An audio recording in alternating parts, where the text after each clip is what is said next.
Do hard things, आसान ज़िंदगी बनाम मजबूत ज़िंदगी। हेलो दोस्तों, ज़रा ईमानदारी से सोचिए, अगर आज आपसे पूछा जाए कि आपकी ज़िंदगी सबसे बड़ी परेशानी क्या है, तो शायद कोई कहेगा पैसे की कमी, कोई कहेगा पढ़ाई का प्रेशर, कोई कहेगा बेरोज़गारी और कोई बोलता है मोबाइल और सोशल मीडिया की लत। लेकिन सच बताऊं, असल समस्या ये सब नहीं है। असल समस्या है हमारी ताकत का आधा इस्तेमाल किया जाता है। हम जिंदा तो है लेकिन पूरी क्षमता से नहीं जी रहे हैं। हम जो अंदर से कर सकने की ताकत है, जो बनने की संभावना है, उसका सिर्फ 30 से 40% ही इस्तेमाल करते हैं, क्योंकि हमने आसान रास्ता चुन लिया है।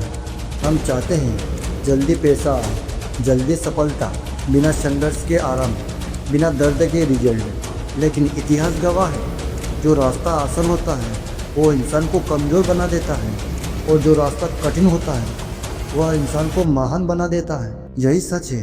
डू हार्ड थिंकिंग, आसान ज़िंदगी की सच्चाई। आज की दुनिया आपको सिखा रही है आराम करो, मौज करो, कम मिनट में ज़्यादा चाहो, शॉर्टकट। लेकिन किसी ने आपको ये नहीं बताया कि आराम की ज़्यादा आदत इंसान को अंदर से खोखला कर देती है। जब ज़िंदगी में बहुत आराम हो जाता है तो इंसान कमज़ोर हो जाता है, और जब ज़िंदगी कठिन होती है तो इंसान मजबूत बनता है। सबसे बड़ा झूठ जो हमें सिखाया गया है, हमें कहा गया है अभी उम्र छोटी है, अभी एंजॉय करने का समय है, सीरियस बाद में होना, जिम्मेदारी बाद में लेना। लेकिन यह सब खतरनाक झूठ है। 15 से 25 की उम्र में मौज का नहीं, नींव की उम्र होती है। ये वो समय है जब आदत बनती है, करेक्ट तैयारी होती है, डिसिप्लिन पैदा होता है, भविष्य का इंसान बनता है। जो इंसान इस उम्र में कठिन चीज़ों चुन लेता है वो पूरी ज़िंदगी मजबूत रहता है।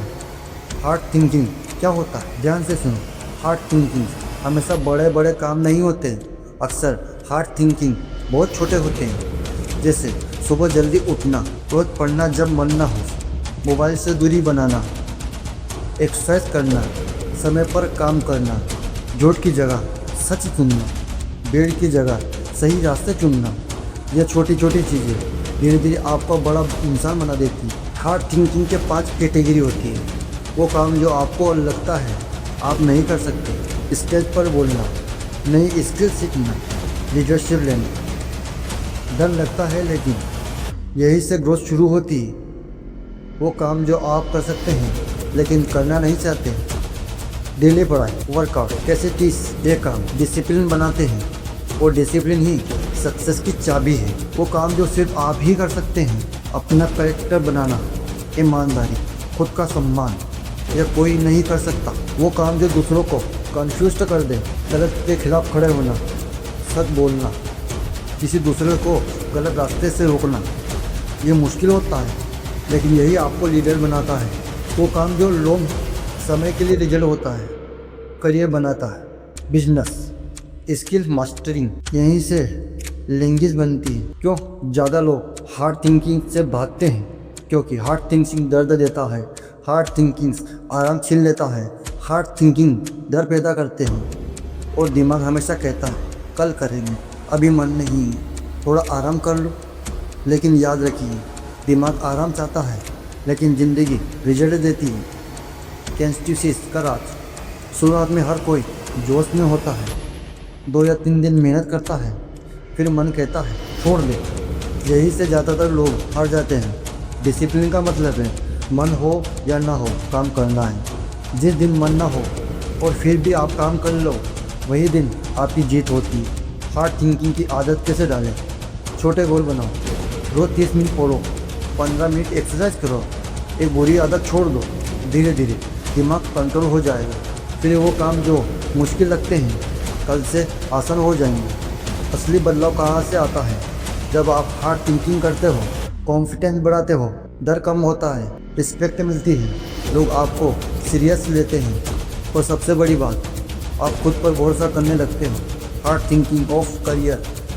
कठिन रास्ते पर गिरना तय है, लेकिन फ़र्क यही है, आसान काम करने वाला गिरता नहीं क्योंकि वो चलता ही नहीं, और जो गिरकर उठता है वही आगे बढ़ता है। दूसरों के लिए हार्ड थिंकिंग। जब आप सिर्फ अपनी मेहनत करते हो तो सफलता बनती है, लेकिन जब आप दूसरों के लिए कठिन काम करते हो, सच बोलते हो, मदद करते हो, गलत के खिलाफ खड़े होते हो, तो आप इंस्पिरेशन बन जाते हो। आपकी सवाल, अब खुद से पूछिए कि आप आसान ज़िंदगी चुनकर ऑर्डिनरी बनना चाहते हो या कठिन रास्ते चुनकर एक्स्ट्रा ऑर्डिनरी बनना चाहते हो, क्योंकि फ़र्क हालात से नहीं, आपके फैसले से पड़ेगा। आज से एक छोटा हार्ड थिंकिंग चुनिए और उसी रोज़ की आदत बनाइए। यही आपकी असली ताकत है। धन्यवाद।